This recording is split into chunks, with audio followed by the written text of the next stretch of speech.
Adventure is out there, whether it's the other side of the world or just outside your front door. And adventure by bike is perhaps one of the purest ways to see the world and travel. I'm talking bikepacking and I love it. And if you're thinking of giving it a go yourself, then here are a few tips and some advice on basic kit you'll need to get yourself started. For those that don't know me, I'm Conor and I present videos here on GCN. And if you want to keep up to date with all the videos we put out on the channel, then please do hit that subscribe button. It will mean a lot to us. Now, I've spent most of my life riding bikes, but mostly racing them at races such as the Giro d'Italia and the Vuelta a España. I wasn't particularly fast, but I did have my odd moment of triumph in amongst all the suffering. I think my main passion though has always been seeking out adventure by bike. The road is your oyster and bikepacking is a perfect example of this. You can choose your speed, your itinerary, where you stop, what you see, what you eat. I absolutely love it. And if you're even thinking about trying bikepacking, touring, traveling by bike, whatever you want to call it, give it a go. You won't be disappointed. How you actually carry all your stuff for your trip is probably going to be the first thing you need to figure out. No, not that. Remember, the more bags you have, the more places you can store stuff, the more you can bring. But at the same time, the heavier you're going to be. So if you can get away with carrying less, the riding is going to be easier. Of course, if you want to get cracking straight away, you could just find any old rucksack that you've got, whack all your stuff in and hit the road. Although I must say, this isn't the most comfortable option because it's quite heavy on your back, and for longer trips, it can be a little unwieldy. So give it a go, but there are other options. Bikepacking bags such as this one is probably the next logical step if you want to upgrade your setup. These work brilliantly because they can pretty much fit to any bike that you can think of. They can also carry a whole heap of stuff. So this one here is 15-litre capacity. It's also really waterproof, so you can be rest assured the stuff inside here is going to be perfectly safe. Now, if you're thinking of upgrading to a bikepacking bag such as this one, a few things to bear in mind. Various price points, but each has their different amount of sway, so it can affect your ride. You can actually get an accessory called a wishbone, which attaches onto the saddle and stops that sway if it does bother you.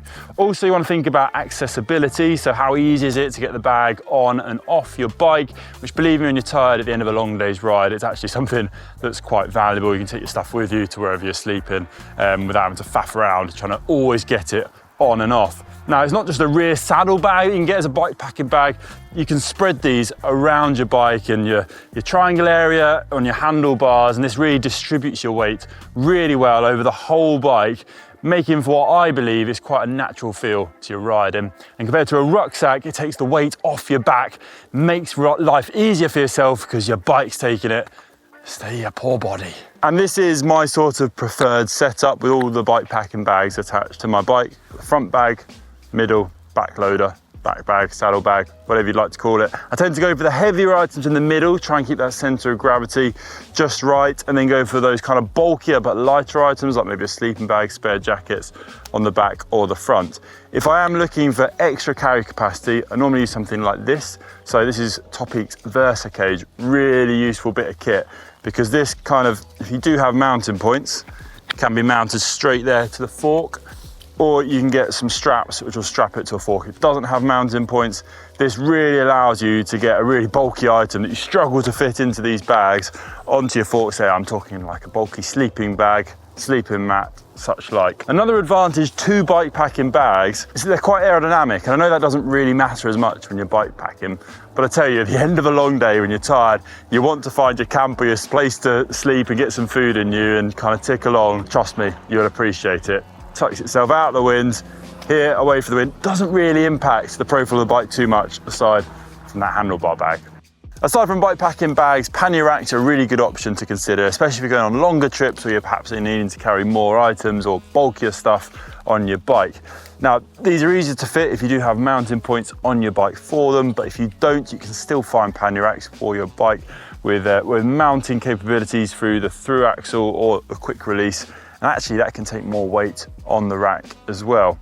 I really like these. You can get quite a lot of stuff on. They're also, I find them a bit easier to access once you've got your bags attached to them, and they give you kind of plenty of options of where you can put stuff as well. Personally, I prefer the handling of a bike with bike packing bags on, but that's totally personal preference and everyone will have a different opinion on that one. I do have the tendency to pack more stuff though, and I've got racks on, and if I'm going off-road, I tend to prefer the bike packing bags too. They're also a bit fiddlier to install, so if you're going kind of between trips and you wanted a quick option to whack on, I prefer the bike packing bags. But yeah, as I said, for longer trips where you're committing to the road, pannier bags, pannier racks, definitely worth considering. Of course, you could also think about a bike trailer. There's plenty out there that are purpose-made for carrying stuff for bike packing, or you could just look online or in second-hand pages to find an old child's trailer.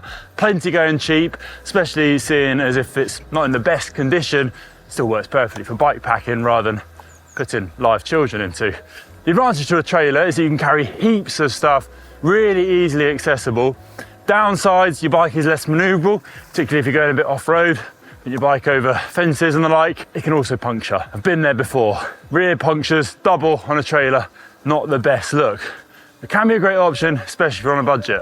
Bike-wise then, what bike should you take on your bike packing trip? Well, to be honest, literally any bike will work if you want to head out and get yourself started. Any of those carry options will work on any sort of bike. You can pretty much think of any scenario and you'll figure it out. But if you are buying a bike or in the process of buying one, with bike packing trips in mind, this is what I'd advise to make your life that bit easier. Disc brakes, extra stopping power, which is definitely important when you have all that added weight on your bike. Nice, easy gears, because with all that added weight, the climbs are a lot harder. Plenty of mounting points, either on the forks, on the frame, on the down tube there for attaching additional bottle cages, or extra cages which you can strap all your stuff to your bike with nice and securely. As chunky tyres as possible. I'd go down the wider tyre route, because even with best laid plans, if you plan to go on the road, you always do end up taking a bit of off-road stuff, and it is nice to have that extra grip, that extra volume in your tyres, which makes the riding that bit much more comfortable. A pretty traditional setup with parts that are easy to source when you're out on the road, and also perhaps a more relaxed geometry for long days in the saddle. The rest can be debated until your heart's content, but those basics will give you a pretty solid bike packing specific rig that could take on pretty much any trip. Don't forget your tools and spares too though. This one can get a little bit tricky because obviously tools quite heavy, so you want to be careful about what you're bringing. If there's not that many resupply points, you're probably going to have to bring a bit more as backup, but if you are frequently passing through places where you can get a bit of help, then you can afford to go on the lighter front. But I'd say to remember to bring things like tyre boots so you can fix some big slits in your tyres, spare hangers for your bike or anything really specific to the bike you're riding. So there's all the usual puncture repair tools, basic Allen key sets that you'd normally take on any ride. Navigation is something that you're going to need to sort before your trip. So get planning and get looking at routes, because you're going to be on unfamiliar roads and you're going to want to know where you want to head in advance, so you have the best time out on your bike. Paper maps, they're a great starting point. Can be a little tricky to read, do take up a bit of extra space, but they're there. They'll have those routes on them. They're ready to go. You can whack it in your pocket. There's something romantic, I think, about reading a paper map. Good old technology though has made this easier for us. With many of us using smartphones these days, we have mapping already right in the palm of our hand, and there's plenty of platforms that you can choose from if you want to use your navigation options right there on your phone. Design your route and then use it almost as a head unit to navigate from, go further afield than you ever thought imaginable.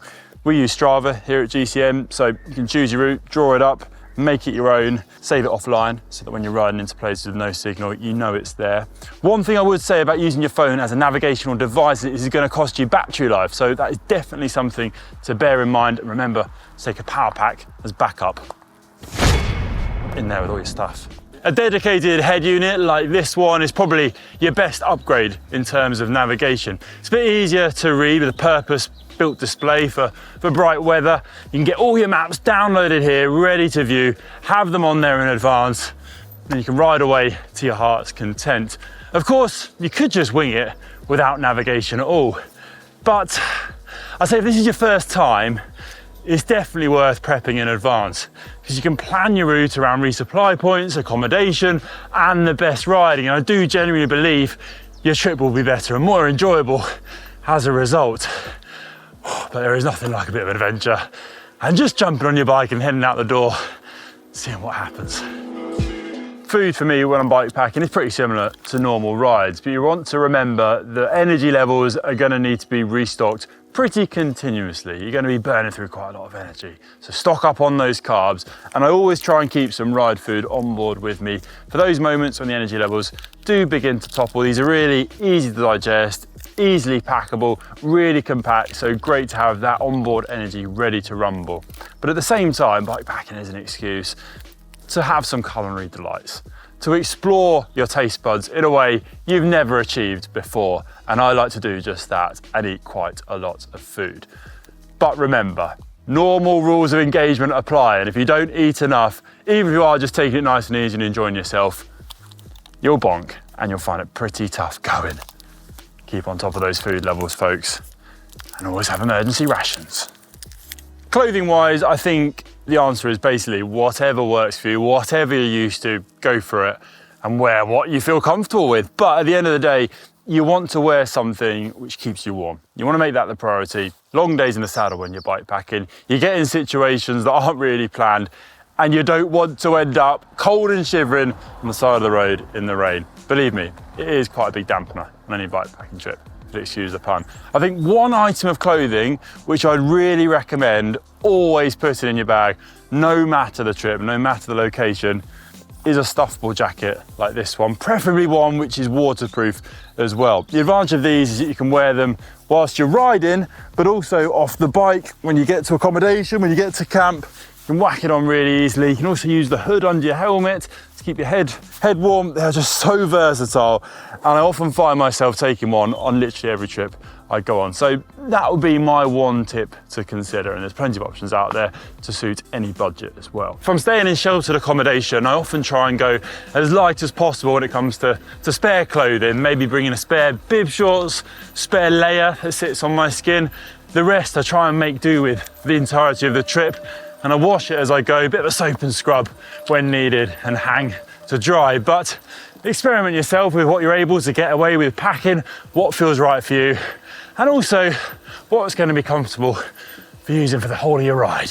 If this is your first bike packing trip, then I'd maybe recommend staying in sheltered accommodation just to get something under your belt for a smaller trip and make life a little bit easier for yourself. Look for hostels, places along the route, which are pretty cool to stay in. But at the same time, if you're thinking about camping, it is so accessible, and you needn't think you need to have a super amount of skill to be able to camp under the stars and get those wild nights in. Trust me, you're gonna love it. And there is a pretty basic setup that you can get to get started. Of course, there is probably a whole nother video or two on what are the best camp options for different scenarios. But if you're going out in the middle of summer, all you really need, sleeping bag, mat, a bivy bag. So this is a waterproof bag which goes round your sleeping bag, making that waterproof outer layer. And I like to inflate my sleeping mat, put that in the bivy bag, and then put the sleeping bag into that. So you're kind of like a little burrito under the stars. And that is pretty much it. If you think it's going to be dry,